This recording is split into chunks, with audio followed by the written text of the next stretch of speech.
Hello viewers, and welcome to our new program on Trust TV, The Environment Today with Aliyu Akoshiri. On this maiden edition of the program, we'll be documenting the Nigerian story on environmental issues. We'll also be discussing the relevant perspectives on climate change for sustainable development of our country.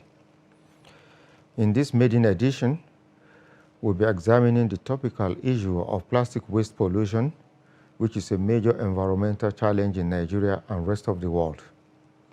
To discuss the issues, I have with me my first guest on this program, architect Intisar Bashir Kurfi, a green architect and environmental activist.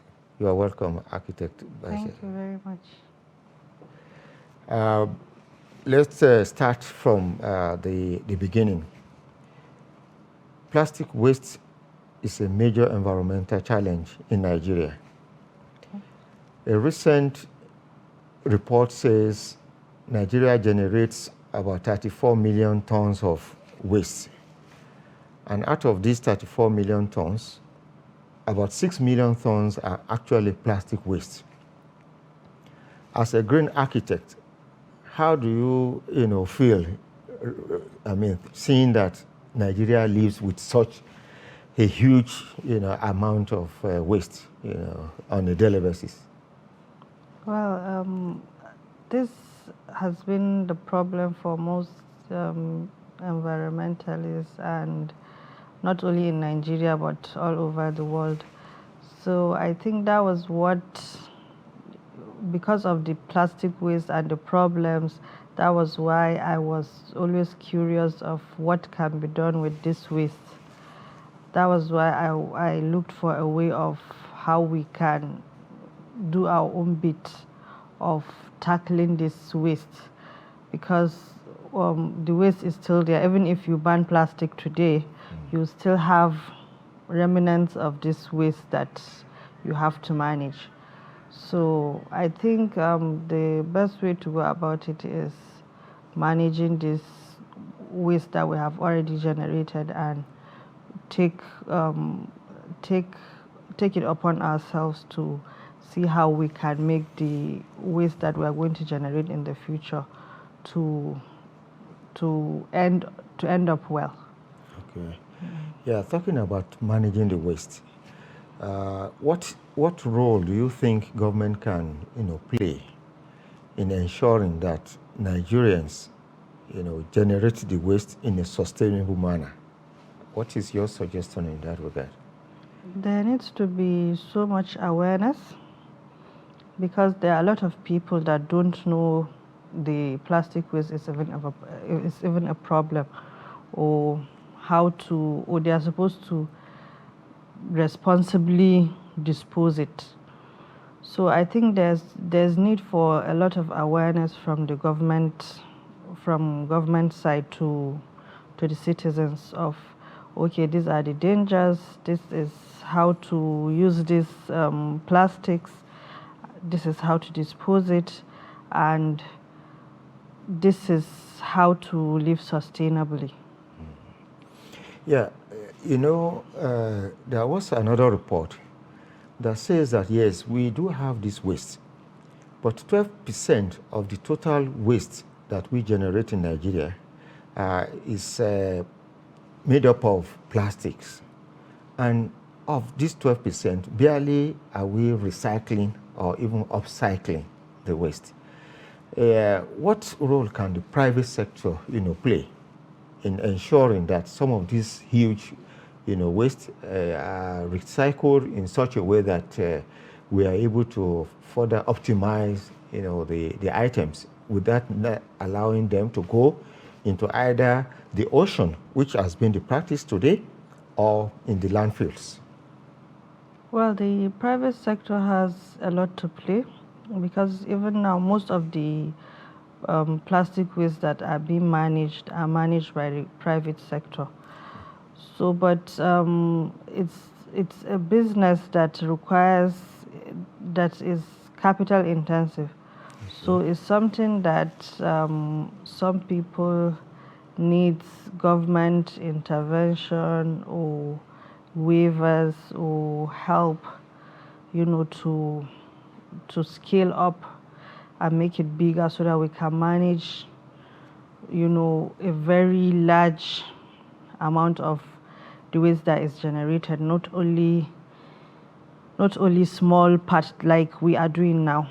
So I think the private sector has a lot of role to play, especially now people are beginning to understand that, okay, this is something that is beneficial, because before they are seeing it as, okay, it's just for the people that are maybe not educated or the babambolas, that's the scavengers. But now people are beginning to know that this is something that has economic value. Okay. So people are investing towards it, and people are beginning to learn, acquire knowledge of this sector. So I think there's need for education, there's awareness or education in terms of learning about it, international best practices, and how the circular economy works. Then there's also the part of, getting funds from whichever source that gives funds towards those kind of businesses. Yeah, but the private sector can't really, play too much role, possibly if there is no regulation. As we speak today, the country has not passed any, law forbidding either the production of plastics or even managing, the disposal in such a way that it does not affect the environment. As an architect, is there any aspect of the environmental design that the public can explore to enable them support the elimination of this waste in the absence of regulation? Well, even with regulation, even when you ban the plastic waste, you need to have, other alternatives. Okay. For it to be in place of what you have banned. So I think mostly we usually jump into, okay, if UK does this, we do that. So, and it's not everything that works for us. So I think there's need for studying, is this good for us if we ban the plastic? Do we have other alternatives that people can use? Those that are earning living from it, how is the economy going to be like when you remove these people from this kind of, when you remove the plastic production and selling from the value chain in Nigeria? So and even in the environmental design aspect that I come from, that is why, like, the interlocking tiles that we do is part of what architects, builders use in their day-to-day. And also there are so many things that can be done in the building industry, like roof tiles, building blocks, flooring for buildings, so many things in the building industry, even green cement. So, but and why I like it being used in the building industry is because it has longer span of usage, unlike just producing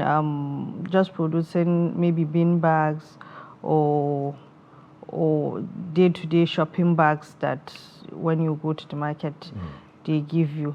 But most of the things that are being produced from the waste plastics are things that have long life, unlike other commodities that are being produced in other sectors. Okay, we'll come back to what you are doing to ensure that this waste are recycled. But let us first of all understand, why is the plastics, so dangerous to our environment? Why? I mean, what are the various dangers inherent in this disposal of plastics to the environment? Well, when you dispose it in a manner that is not good, first to us living on land, it litters the surrounding, it makes the place look very dirty, and it goes into our drainages. It blocks the drainages, causes sicknesses like mosquitoes, like malaria, because of the mosquitoes that lives there, and it causes other sicknesses like typhoid, cholera, and the rest. Then there's also the issue of flash floods because of the drainages that it blocks.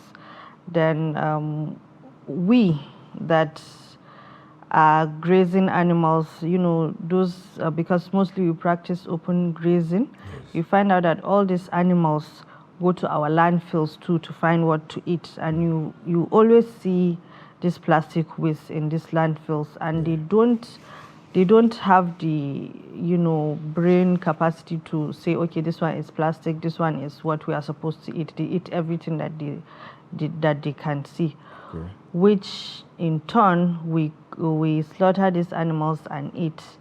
And still the traces of this plastic is in their blood and blood vessels, so we still eat, like we're eating the plastics too. So, and from there, when rain comes, there are quite a lot of them that goes to our water bodies, which also affect our marine animals negatively, and cause we eat these marine animals too again, which causes so many sicknesses for us. I think that is why this cancer issue and kidney, so many sicknesses now, they are very rampant because of the adverse of what we are taking, because of the effect of these plastics that we have been eating. Okay. So in other words, there is a correlation between the health of the society and the issue of unethical disposal of this waste. Is that? Yes, definitely. Okay. Okay, now talking about what you are doing, you have a firm that does, is it recycling or upcycling? What is the difference between the two? Well, recycling is turning a commodity to another commodity of same value. Okay. That's, for example, the Coca-Cola bottles that when you go to buy, they will ask you to bring the other one because they take these ones back, maybe to wash them and repackage with their content, or they crush them and make the same product again. Okay. So that is recycling, turning something of the same value to another commodity of the same value, while upcycling is turning a commodity of lower value to a commodity of higher value. That's like because we gather this plastic waste that you don't use, and we melt them and mix them with other ingredients and turn it into that interlock tiles. Then the issue, then there's this plastic toilets, eco toilets that we did from plastic PET bottles. Okay. So just to help in ending this menace of open defecation. So that one too is just the Coca-Cola bottles or Nestle water that you drink and throw away, which you feel you no longer use, that we get and use for those products. So these are things that have no value or lower value and they are turned into a product of higher value. Okay, so how do you do it? Can you take us through the processes of, first of all, getting the waste items, then converting into the upscaled material that is used for interlocks? Are there ready suppliers, or how do you get all those materials? Well, we collect, then we sort, then we turn it to our product. So in the collection, there are different ways we do it. At times we engage, there are some women that we have engaged in Kabusa area of Abuja, some widows that a lawyer linked us with that pick up this plastic waste for us during their market days. So we go and weigh and buy from them when it's ready. So, and there's also these waste pickers that are called scavengers or the babambolas, that we go to them and buy from them, because mostly they have it in the large quantities that we are always looking for. So we go there and buy from them. Okay. So the factories that use this plastic that have it, they call us when they have it in large quantity. Then we come and measure and weigh it and buy from them. So there are different ways which we collect the waste.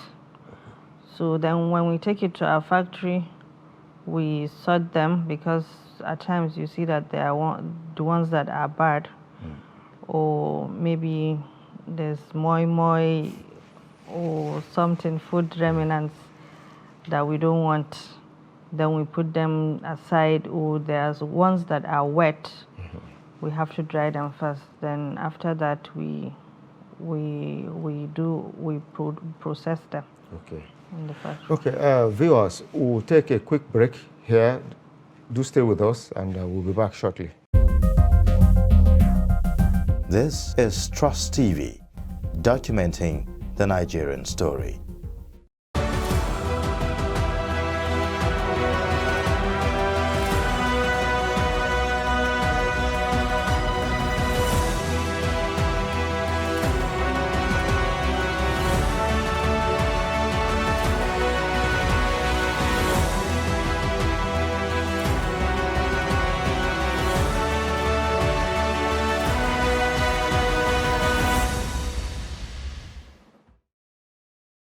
Welcome back. I've been speaking with Intisar Bashir Kurfi on issues of plastic waste pollution in Nigeria. We continue on the issue of supporting private sector into ensuring that this waste is disposed in such a way that Nigerians can sleep with their two eyes closed. You talked earlier about funding, which is a major problem for people who want to go into this sector. What is the nature of the equipment or the nature of the setup that you require to be able to undertake the conversion of this waste into wealth? Well, it's something that, like I said, is capital intensive, because you require big machines. That's why even when you Google on your own to see how recycling are being done all across the world, you see that there are usually big factories, because if you are talking of processing, like even if it is 1 million ton, maybe per month or something of that nature, you require a very large space. You require big machineries. And these machineries mostly require the usage of, they are usually energy intensive, because it's either you are using diesel or you are using electricity. So and mostly here, because of the power problem, you mostly have to use diesel, because the light is unstable. Places where they are stable, you don't get the required energy that you need, because it's mostly tripping or you are having issues with the machine and the rest, because of the light that is not stable. So I think apart from the machines, you also require labor. That's people that will be working for you day to day.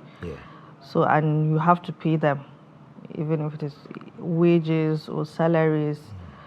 So, and some of them you have to give them where to sleep, because if you want to walk around the clock and stuff like that. So I think it's something that needs, and it depends on which scale you are going, how many tons you are looking at managing, or what is the level of sorting that you are going to do from the machineries, because some of the machineries, they will sort everything for you.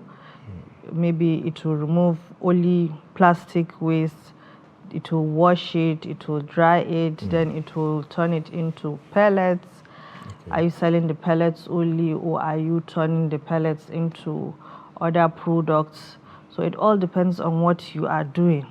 So, but they're all processes that are giant steps to ending the plastic pollution problem, because at least you haven't left it on the street. Yeah. So I think it depends on which scale and what you are doing. Okay.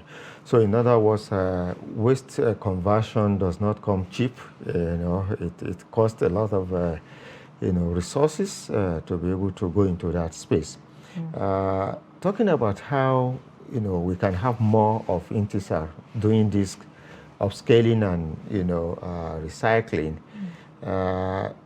What suggestion will you give to ensure the replication of the kind of effort you are doing? Because if you look at the quantum of what we are talking about, 32 million tons of plastic waste is a lot. Annually, So how fast can we move as a nation to be able to ensure the conversion of this waste into something useful for the society? Yes, that's why even when we started, I always say that this plastic can go around for everybody. And we do train people in people who are interested in doing this. So it's something that we can partner with private individuals or government organizations in order to see that we have trained. For example, maybe government can say, okay, we need this replicated in all the 36 states. You can do that through maybe the Agency for Employment. Okay, NDE. Yes, NDE or something similar. It's something that can be replicated in all the states, so that you can get some people that are interested in doing this, or people that you have that government have identified that can do this, and bring them together, train them, give them what it takes to start, and they go and replicate it in all the parts of the country, so that we can move fast. Because the plastic waste is in all the parts of the country. Like, there's no state that you say, oh, this state they are not using it, or they don't have it.